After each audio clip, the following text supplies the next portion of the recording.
కొలువై వెలసినవే మీనాక్షి దేవిని మమత నిత్యం వెలుగునివ్వే శివ సహచరి అయి శాంతిమై శారదమూర్తి అయి మధుర భవనిలో మానవుల పాపమున దహించే.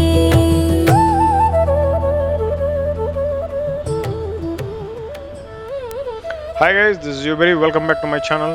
Today, as part of our Madurai trip, we have planned to visit Meenakshi Amman Temple, which is located on the banks of Vaigai River in Madurai. And Madurai is one of the oldest and continuously inhabited cities in the world, often called as Athens of East and the temple city and the city that never sleeps. At its sacred heart rises a marvel, the Meenakshi Amman Temple, an architectural and spiritual masterpiece that defines Madurai's soul.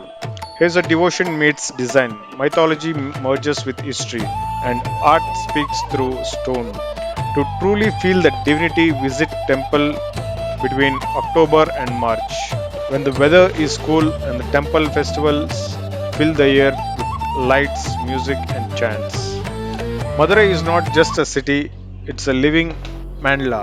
The entire town was designed around the Meenakshi Amman Temple. Its perfect geometric harmony as described in ancient Manasara Silpa Shastra. And from the temple's golden heart radiate 5 centric rectangles, each zone traditionally housing a specific groups. The inner circle once held royalty, Brahmins and priests, while artisans, traders and commoners lived in the outer rings. And centuries ago, these streets were filled with the fragrance of jasmine, the rhythmic clang of temple bells, and processions of chariots gliding on flower-strewn roads. And the Meenakshi Amman Temple provides a secure lockers for keeping your mobiles, purses, and slippers here. And during our visit, we also observed renovation and painting works is in progress across the temple towers and corridors, enhancing its great architecture. The Meenakshi Amman Temple covers 15 acres, guarded by 14 towering gopurams, each one bursting with a riot of colors, intricate carvings.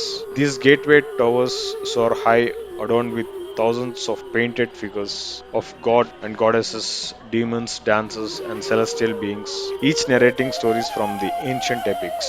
And the tallest of them all is the southern gopuram, reaches nearly 170 feet, dominating the skyline of Madurai like a mountain of myths.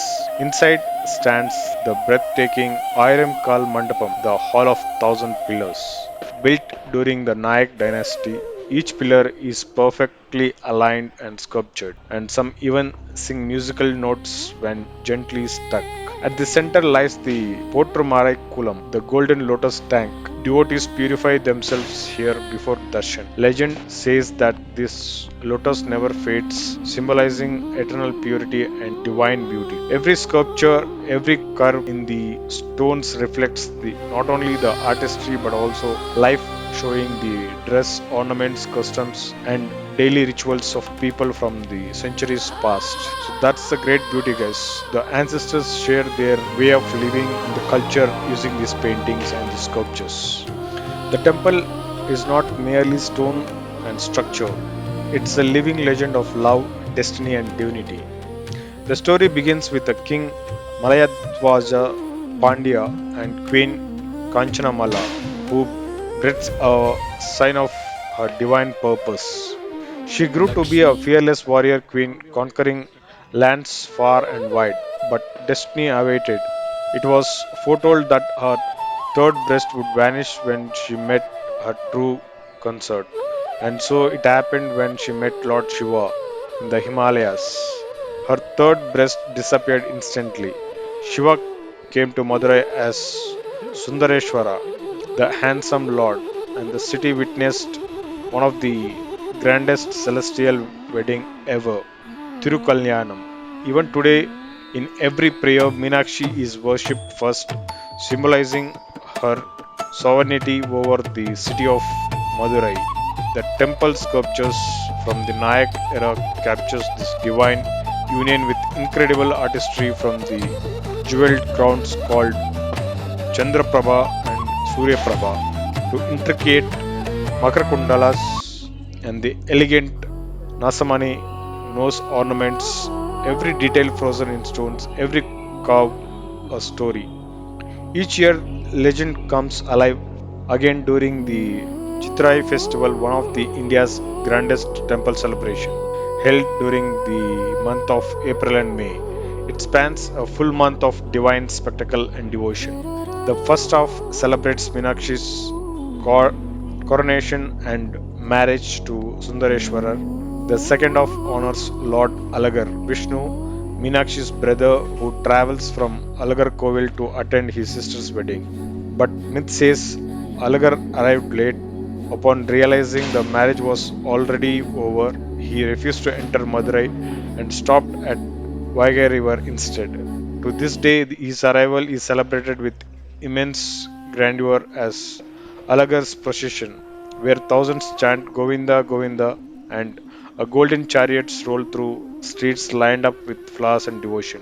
In the heat of Tamil Nadu summer, volunteers spray turmeric scented water, symbolizing purity and compassion. The sight of Alagar on a golden horse entering the Vagai River is unforgettable, a living bridge between mythology and humanity. Today, Madurai remains a vibrant hub of culture, spirituality, and craftsmanship.